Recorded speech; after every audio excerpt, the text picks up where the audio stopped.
एका मोठ्या प्रभागात संधी दिली आहे, जिथे एक नगरसेवक ज्यांनी काहीच काम केलेलं नाही आणि तिकडे भरपूर समस्या आहेत. किल्ला सर्व्हिस लायसन्स आपले पालकमंत्री त्यांच्याकडे बंदर विकास खातं असताना देखील त्यांच्यानी काही पाठपुरावा केलेला नाही त्यांच्याविषयी. त्याचबरोबर नवीन मार्केट जे त्या प्रभागात आहे त्याच्यावर देखील त्यांनी काहीही केलेलं नाही. काही पाठपुरावा आहे तसंच आहे. भाजीपाला मार्केटमध्ये बसणाऱ्यांची समस्या, त्यांना होणारा त्रास, पावसात होणारे चिखल, प्लास्टिकची घाण, त्याचबरोबर फिश मार्केटवर मच्छीमार ज्या माझ्या भगिनी आहेत, काकी आहेत, त्यांना बसण्याची योग्यता सोय नाही. त्यांना तिकडे ठेवायला त्यांच्या मासे स्टोरेजचं असतं, त्याच्यासाठी त्यांना काही सोयी नाही. ते कधीही बघितलेलं नाही. मी एकदा जाऊन तिकडे एक निवेदन देऊन त्यांच्यासाठी शेड, जे पाऊस पाडत होता त्यांना त्रास होत होता, कटिंग शेड त्याचा सुद्धा करून तिकडे काहीही पद नसताना, कुठचीही माझी पदं नसताना तिकडे करू शकलो, पण त्यांनी काहीही करता आलं नाही. नुसतं लेबल लावून किंग मेकर हे ते चालू राहिलं. अजूनही म्हणूनच आमच्या पार्टीने त्यांना संधी दिली नाही. त्याचबरोबर वॉटर स्पोर्ट ॲक्टिव्हिटी, त्यांचे डॉक्युमेंट्स, त्यांना होणारे त्रास, मुंबईला जाणारे काहीही असू दे, ते आपल्या पालकमंत्री नितेशजी साहेब राणे यांच्या निगडीत बंदर विकास खातं, फिशरीज खातं च्या निगडीत असलेली कामं केलेली नाही. भुयारी गटार ही एवढी मोठी समस्या देखील त्यांना पुरी करता आली नाही.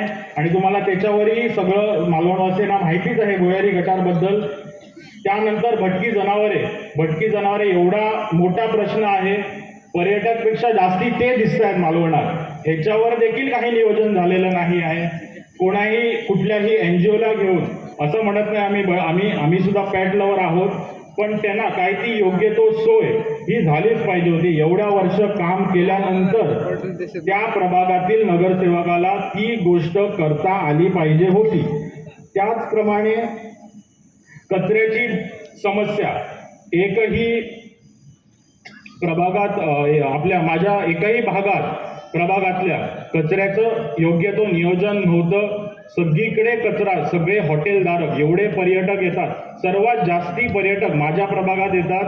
मी म्हणजे ज्या प्रभागात माझ्या पार्टीने मला संधी दिली आहे त्या प्रभागात सर्वात जास्ती मालवणातले हे पर्यटक येतात.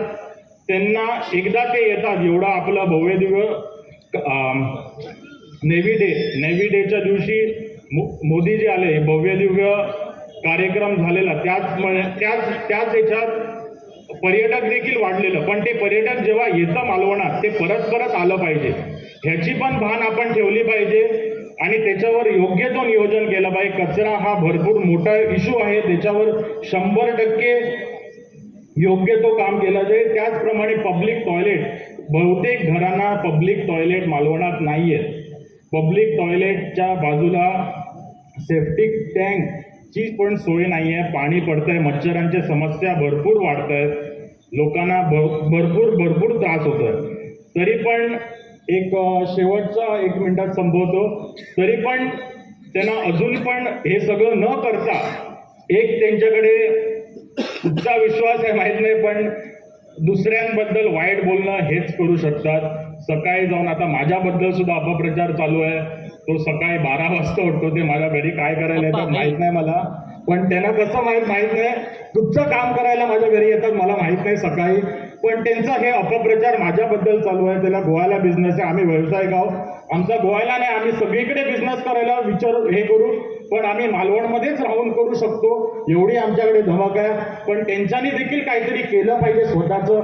नगरपालिका हा आमच्यासाठी कधीच व्यवसाय राहणार नाही आणि 100% आम्ही तिकडे जनतेला न्याय देण्यासाठी फक्त आलेलो आहे आणि समाजसेवेसाठीच आलेलो आहे.